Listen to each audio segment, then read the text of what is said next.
ভারতের প্রধানমন্ত্রী হিসেবে তৃতীয়বারের মতো শপথ নিতে যাচ্ছেন নরেন্দ্র মোদী। রাষ্ট্রপতি ভবনে ৯ জুন সন্ধ্যায় হতে চলেছে শপথ গ্রহণ অনুষ্ঠান। তার আগে সকালে তিনি প্রথমে যান রাজঘাটে জাতির জনক মহাত্মা গান্ধীর সমাধিস্থলে শ্রদ্ধা জানাতে। সেখান থেকে তিনি যান সাবেক প্রধানমন্ত্রী অটল বিহারী বাজপেয়ীর স্মৃতিসৌধ সদৈব অটলে। তারপর জাতীয় যুদ্ধ স্মারক। প্রতিরক্ষা বাহিনীর ৩ প্রধানকে পাশে নিয়ে শ্রদ্ধা জানান দেশের জন্য প্রাণ দেয়া বীর সেনাদের।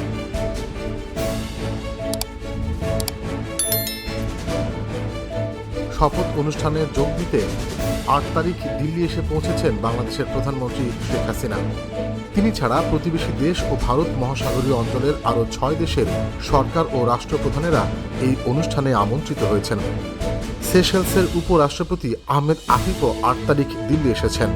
৯ তারিখ দুপুরের মধ্যে একে একে উপস্থিত হবেন মরিশাসের প্রধানমন্ত্রী প্রবীন্দ্র কুমার জগন্নাথ, মালদ্বীপের প্রেসিডেন্ট মোহাম্মদ মইজু, ভুটানের প্রধানমন্ত্রী শেরিং টোবগে, শ্রীলঙ্কার প্রেসিডেন্ট রনিল বিক্রমাসিংঘে এবং নেপালের প্রধানমন্ত্রী পুষ্পকমল দহ।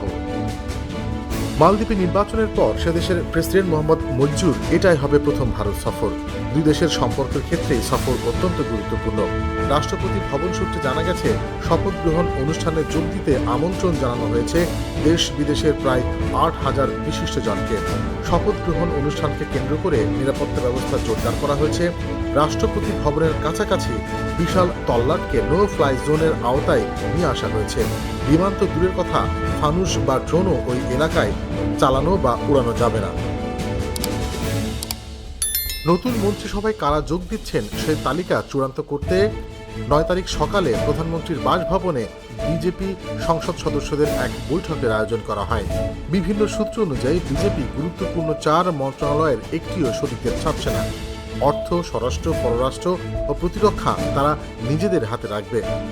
৮ই জুন অমিত শাহ, রাজনাথ সিং, সভাপতি জেপি নেড্ডা ও দলের সাংগঠনিক সম্পাদক বিএল সন্তোষের মধ্যে দীর্ঘ বৈঠকে ঠিক হয় টিডিপি ও জেডিইউকে একটি করে পূর্ণমন্ত্রী ও একটি প্রতিমন্ত্রীর পদ দেওয়া হবে।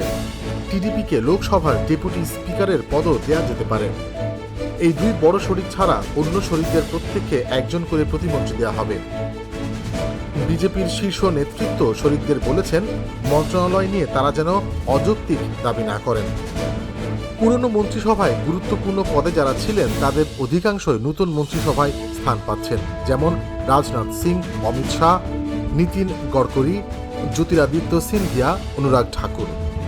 তারা ছাড়া যাদের জায়গা পাওয়ার কথা তাদের মধ্যে রয়েছেন মধ্যপ্রদেশের সাবেক মুখ্যমন্ত্রী, এবারের সংসদ সদস্য হওয়া শিবরাজ সিং চৌহান, হরিয়ানার সাবেক মুখ্যমন্ত্রী মনোহর লাল খাট্টার, আসামের নেতা সর্বানন্দ সোনোয়াল, অরুণাচল প্রদেশের কিরেন রিজিজুরা।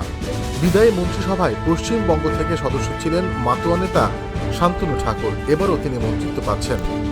শরিকদের মধ্যে মন্ত্রী হতে চলেছেন জেডিএস নেতা কুমার স্বামী, এলজেপি নেতা চিরাগ পাসওয়ান, হামের জিতেন রাম মাঞ্ঝি, আরএলডির জয়ন্ত চৌধুরী ও আপনা দলের অনুপ্রিয়া প্যাটেল। অর্থ ও পররাষ্ট্র মন্ত্রণালয় নিয়ে জল্পনা কল্পনা অব্যাহত রয়েছে। নির্মলা সীতারাম কি আবার অর্থমন্ত্রী হচ্ছেন? জয়শঙ্করকে কি নতুন দায়িত্ব দেওয়া হবে? আজকের প্রধান জিজ্ঞাসাগুলোর মধ্যে অন্যতম এগুলো। টিডিপির পক্ষ থেকে বলা হয়েছে দলের 2 সংসদ সদস্য চন্দ্রশেখর ও রামমোহন নাইডু মন্ত্রী হবেন। জেডিইউ মন্ত্রী হিসেবে পছন্দ করেছে দলের সাবেক সভাপতি রাজীব রঞ্জন সিং লালনকে ও ভারতরত্ন কর্পূরী ঠাকুরের ছেলে রাজ্যসভার সদস্য রামনাথ ঠাকুরকে। সন্ধ্যায় রাষ্ট্রপতি ভবনের অনুষ্ঠানের পর নতুন মন্ত্রিসভার সদস্য ও বিদেশি অতিথিদের রাষ্ট্রপতি দ্রৌপদী মুর্মু নৈশভোজে আপ্যায়ন করবেন।